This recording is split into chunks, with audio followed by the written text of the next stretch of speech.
Alright, Wuthering Waves fans, let's talk about the Aero Resonators. If you love fast, fluid combat and high-flying attacks, then these wind-wielding warriors are exactly what you're looking for. In Wuthering Waves, every Resonator is tied to an element, which determines their playstyle and damage type.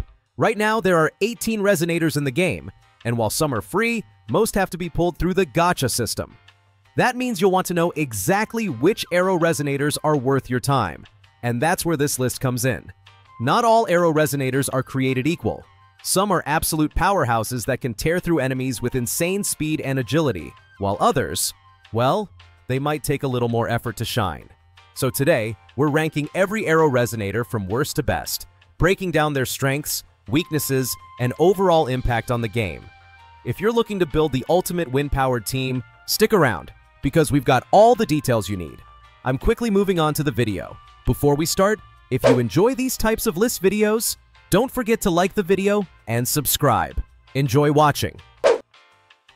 Let's talk about Alto, the ultimate style over substance Aero Resonator in Wuthering Waves. If you're looking for sheer power, he's probably not your first pick. But if you want a character with flashy, fast-paced gameplay that keeps things exciting, Alto delivers. His movement is smooth, he's got some cool tricks up his sleeve, and he's just plain fun to play. While he might not be the most effective unit out there, he definitely has his place, especially for players who enjoy speed and style in their combat. Now, Alto truly shines when paired with an Aero main DPS like Jian.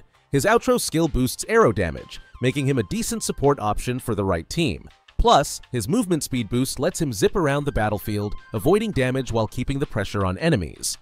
One of his more unique abilities is his Mist Avatar, which creates a clone that taunts enemies.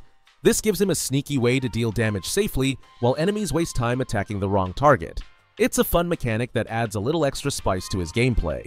But let's be real, Alto has his fair share of drawbacks. His ultimate skill takes forever to charge, thanks to its high energy cost, making it hard to rely on in a fight. On top of that, his inherent skills don't bring much to the table, so while he looks great in action, he's not exactly carrying your team in tougher battles. If you're looking for pure efficiency, there are definitely stronger Aero Resonators out there. That said, Alto is a 4-star unit, meaning getting his dupes isn't too difficult. And with each sequence upgrade, he becomes noticeably stronger, making him a solid pick if you're willing to invest. If you love fast, stylish characters and don't mind sacrificing some effectiveness for fun gameplay, Alto is worth a shot. Just don't expect him to be the backbone of your team. He's more of a flashy sidekick than a game changer. Let's talk about Yang, one of the first Aero Resonators you'll meet in Wuthering Waves. If you've played through the prologue, you already know she's the rover's earliest companion on Solaris 3. And the best part, she's completely free. That alone makes her a solid pick for early game players who need a dependable sword user. While she might not be the most powerful character in the long run, she still has some solid utility, especially when it comes to crowd control. Yang's biggest strength lies in her ability to gather enemies with her Resonance skill and Resonance Liberation. If you like setting up combos or just keeping enemies in one place for easy damage, she makes that pretty simple. Plus, her ultimate doesn't cost much, so you can spam it without worrying too much about energy management. And since she's a free character, you'll naturally get her dupes as you roll for other Resonators, making it easy to boost her strength without spending extra resources. That said, her biggest drawback is her attack power. While she's great for grouping enemies together, her damage just doesn't hold up compared to stronger Aero Resonators.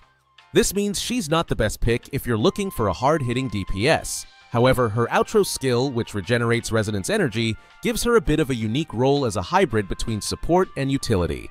If you're using a character that burns through energy quickly, she can help keep your rotation smooth. Ultimately, Yang is a character that shines early on but gradually falls off as you unlock stronger options. That doesn't mean she's useless. Far from it.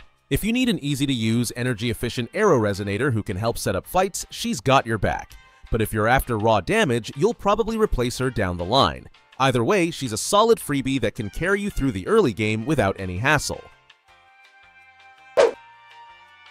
Let's talk about Jianxin, the 5-star powerhouse with gauntlets that pack a serious punch.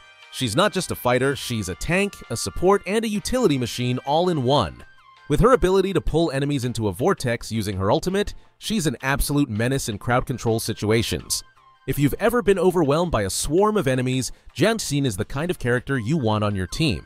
She doesn't just survive in battle, she dominates it with sheer force and resilience. But that's not all. Jiang Xin brings some serious team utility to the table. She can generate shields strong enough to tank enemy attacks, and her outro skill buffs the ultimate ability of the next character stepping in. That alone makes her a great pick for setting up high damage combos. Oh, and let's not forget, her shield also provides healing to the active character, which is an absolute game changer in tougher fights. And if you're going up against bosses, Jiang Xin has a unique resonance skill that lets her counter certain mechanics, giving her an edge in those high-stakes battles. Now, she's not without her flaws. The biggest issue with Jiang Xin is her field time. Her fort gauge, which fuels her shield and healing, takes a while to build up.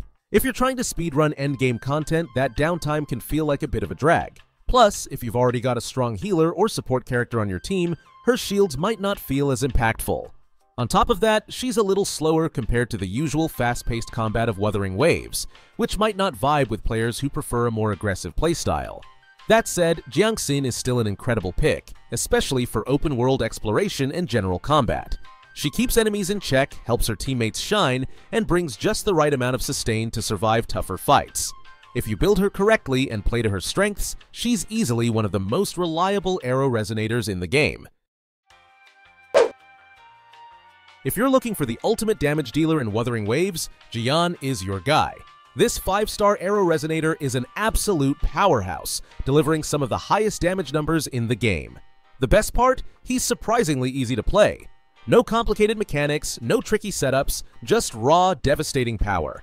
His Broadblade gives him incredible range, letting him tear through enemies with effortless, fluid combos.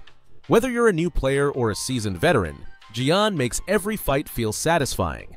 Now, let's talk about what really makes Jian shine, his Resonance Liberation. This is where all the magic happens. His ultimate skill is what turns him into an unstoppable force, dishing out insane amounts of damage in just a few seconds. When his ult is active, enemies don't stand a chance. But here's the catch. Once it's over, his damage output drops significantly. That means you need to keep an eye on his energy regeneration, or else you'll be stuck waiting for his next big moment while enemies take their sweet time knocking on your door. That's where team synergy comes in. Jian isn't the kind of character you just throw onto a random team and hope for the best. He needs solid support to keep his ultimate ready as often as possible. A good battery character to keep his energy up, maybe some crowd control to help set up his attacks. When you build the right team around him, he becomes a true battle god. He may have a short burst window, but when he's in his prime, he melts everything in sight. So, is Jian worth pulling for? Absolutely. If you want a high-damage Aero Resonator who feels amazing to play and delivers top-tier numbers, he's the perfect pick. Just make sure you build a team that keeps his energy flowing, and you'll have one of the strongest DPS characters in Wuthering Waves. The video ends here. See you in another video. Don't forget to subscribe.